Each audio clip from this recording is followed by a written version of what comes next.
না খ্রিস্টান, না বৌদ্ধ, জামাত করি, না বিএনপি করি, না আওয়ামী লীগ করি। আমার পরিচয় যাই হোক সমাজে, একটি বিষয় আপনাদেরকে যদি জিজ্ঞাসা করি যে চুরি করা এটা কি অন্যায় না নেই? ডাকাতি করা, ধর্ষণ করা কোন ধর্ম স্বীকৃতি দিয়েছে? কোন দল স্বীকৃতি দেয়? লুটপাট করা, দুর্নীতি করা অন্যায়। বড় বড় যে বাজেট হয়, উন্নয়ন হয়, উন্নয়ন হয়েছে না দেশে? পদ্মা সেতু হয়েছে না? অর্থ কোথা থেকে এসছে? হ্যাঁ জানেন? পদ্মা সেতুর কথা ভুলে গেছেন নাকি? পদ্মা সেতুর সেই দুর্নীতি প্রথম মানে কাজ শুরু হওয়ার আগেই কি হয়েছিল? দুর্নীতি হয়েছিল, জানেন তো? বিশ্ব ব্যাংক বন্ধ করে দিয়েছিল না টাকা দেওয়া। তখন ঘোষণা দেওয়া হলো কি আমরা নিজেদের অর্থায়নে আমরা পদ্মা সেতু করতে পারি। কি জানেন? আমি ভুল বলছি না ঠিক বলছি?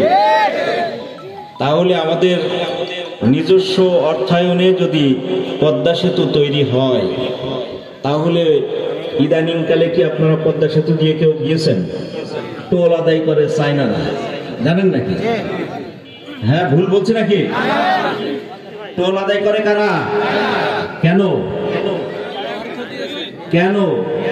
ব্যক্তিগত আমাদের অর্থের টাকায় যদি পদ্মা সেতু নির্মাণ করা হয়, গলাবাজি করে যদি বলা হয়েছিল সেই সময়ে যে আমরা আমাদের নিজস্ব অর্থায়নে পদ্মা সেতু করবো, আমরা কেউ টোল দিতে রাজি না। আমরা কেউ টোল দেবো না, কারণ দেশীয় অর্থে যদি নির্মাণ হয়ে থাকে তাহলে টোল দেবো কেন?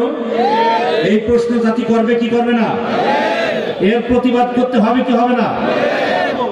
এই যে টানেল হয়েছে না, বঙ্গবন্ধু টানেল নাকি একটা নাম দিয়েছে, দেখেননি কোনোদিন? শুনেছেন তো? এটা একটা উন্নয়ন নাকি?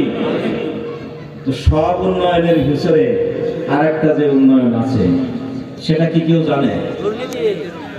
সেটা কি জানে? পদ্মা সেতু করতে হবে কত টাকা? ইঞ্জিনিয়ারদের কাছ থেকে আগে থেকে হিসাব করা হয়, এইটা করতে কয় টাকা খরচ হয়?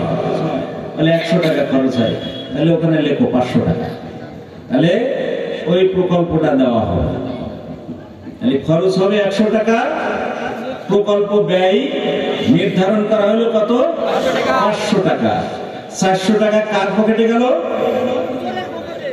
যে প্রকল্প অনুমোদন দিচ্ছে যে যারা, তাদের পকেটে চলে গেল। তাহলে উন্নয়ন তো জাতির হলো না, উন্নয়ন হলো যারা প্রকল্প নির্মাণ করে, প্রকল্প দেয়, প্রকল্প চিন্তা করে, তারা হচ্ছে তাদের উন্নয়ন হয়।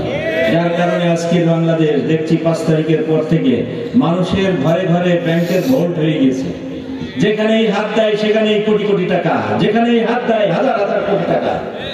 তাহলে এই কাজটা কি আপনি ন্যায় বলবেন? এই কাজটা কি অন্যায় বলবেন নাকি ন্যায় বলবেন?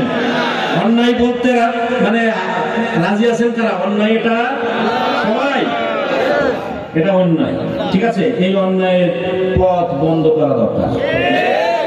এই অন্যায়ের পথ বন্ধ করতে আপনি যাই করেন, আপনি যাই করেন, সেটা বললাম না আগে, হিন্দু, মুসলিম, বৌদ্ধ, খ্রিস্টান ধর্মের দিক থেকে যাই হন, বিএনপি করেন, জামাত করেন, আওয়ামী লীগ করেন, উলামা মাশায়েখদের আন্দোলন করেন, চরমনায়ের পীর সাহেব হন, আর যেই হন, এই অন্যায়কে অন্যায় বলতে হবে। যদি অন্যায়কে অন্যায় না বলতে শেখেন, তাহলে পারে এই মাথার উপরে কাঁঠাল ভেঙে খাওয়ার লোকেরা মাথায় কাঁঠাল ভেঙেই খায়। সুতরাং আমার আপনার সাধারণ মানুষের ভাগ্যের উন্নয়ন হবে না।